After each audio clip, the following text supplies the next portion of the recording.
안녕하세요. 감이성형외과 박건욱 원장입니다. 코 성형을 알아보시는 분들을 보면 콧대와 콧끝만을 생각하시는 경우가 대부분인데요. 조화롭고 이상적인 형태의 코 모양을 완성하기 위해서는 아주 중요한 부위가 또 하나 남아 있습니다.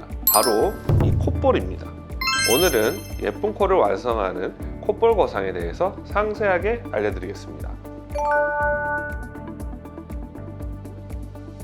우리가 콧볼 거상을 설명하기에 앞서서 알라콜루메날 릴레이션십, 즉 콧볼 비주 사이의 관계를 이해하는 것이 중요합니다. 정면에서 보았을 때는 콧구멍의 형태가 완만한 타원형이고 비주가 적절하게 둥글게 내려와 있고 콧볼의 위치가 비주와 조화를 이뤄서 전체적으로 바다의 갈매기 날개 같은 형태가 가장 아름답다고 할 수 있겠습니다. 콧구멍의 윗경계선은 코끝의 최고점과 비주의 뿌리 지점의 거리를 반으로 나눴을 때 그 중간에 위치하는 것이 가장 좋고, 콧볼의 위치는 비주의 뿌리 지점과 평행 또는 약간 상부에 위치하는 것이 가장 이상적이라고 할 수 있겠습니다.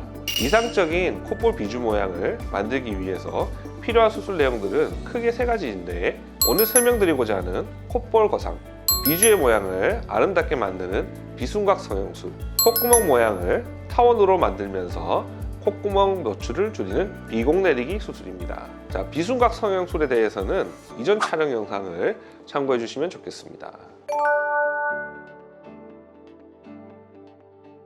콧볼 거상을 한마디로 요약하면 콧볼 아래쪽을 절개해서 처진 콧볼을 위로 올려주는 수술입니다.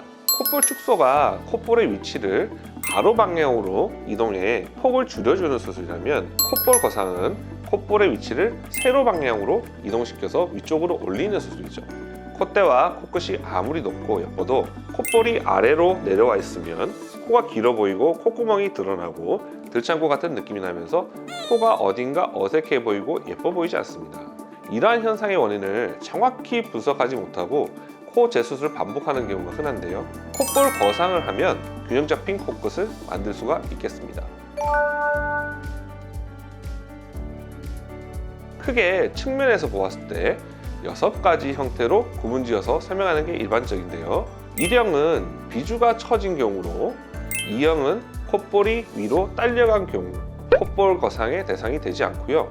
4, 5, 6형처럼 콧볼의 위치가 비주의 뿌리 지점에 비해 아래로 내려온 경우에 콧볼이 처져 있다고 판단을 하고 콧볼 거상을 시행하는데, 경우에 따라 비주가 안으로 들어간 증상을 동반하는 경우에는 비순각 성형술, 고양이 수술도 동시에 진행을 해야 합니다. 정면에서 보았을 때 비주의 뿌리 부분이 안으로 말려 있고 콧볼은 아래로 처져 있어서 콧구멍이 과도하게 노출되어져 있는 경우 코끝이 들려 짧은 코로 보이는 경우에도 콧볼이 처졌다고 판단할 수 있겠습니다.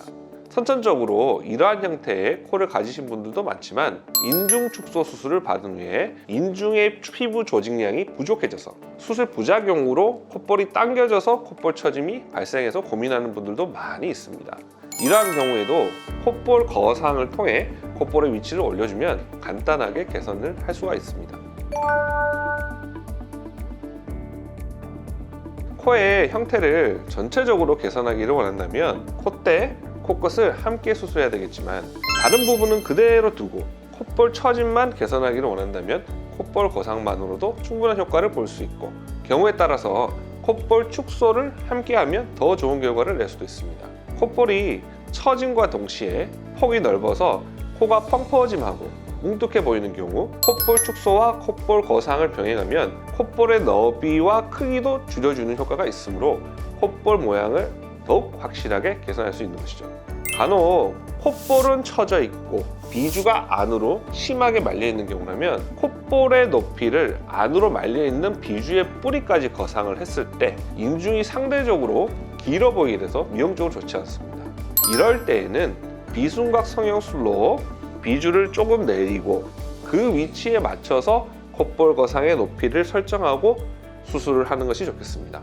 이와 같이 겉으로는 비슷해 보이는 현상이라도 사람마다 원인과 해결 방법이 각각 다르기 때문에 콧볼 거상 경험이 많은 병원에서 정확한 상담을 받아보고 수술받는 것이 좋겠습니다.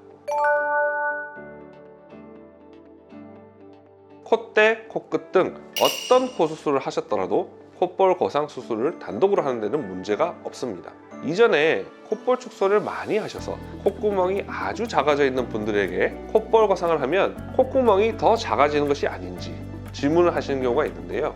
콧볼 거상 수술 시 절개를 할 때 콧구멍을 포함하지 않고 외측만 절개를 해서 수술하면 콧구멍이 더 작아지거나 형태가 변하지 않기 때문에 걱정을 안 하셔도 괜찮겠습니다.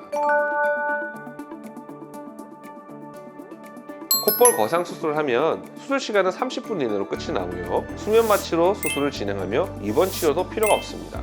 실밥은 수술하고 5일에서 7일 이후에 제거하는 것이 일반적이고 회복 기간은 일주일 정도입니다.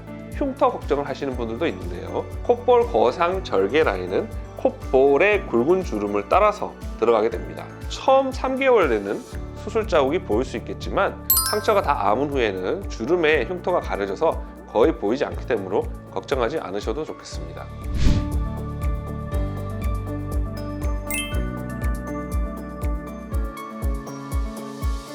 오늘은 예쁜 코끝 모양을 완성하는 콧볼 거상 수술에 대해서 말씀드렸습니다. 조화롭고 균형이 잡힌 코를 만들기 위해서는 콧대와 코끝뿐만 아니라 콧볼의 모양 또한 매우 중요하다고 생각이 드는데요. 개인에 따라 콧볼 축소, 비주 교정 등 병행해야 하는 수술이 달라질 수도 있으니 나한테 맞는 수술 방법이 궁금하다면 콧볼 거상 경험이 많은 병원에서 상담을 받아보세요. 자, 지금까지 감이성형외과 원장 박건욱이었습니다. 감사합니다.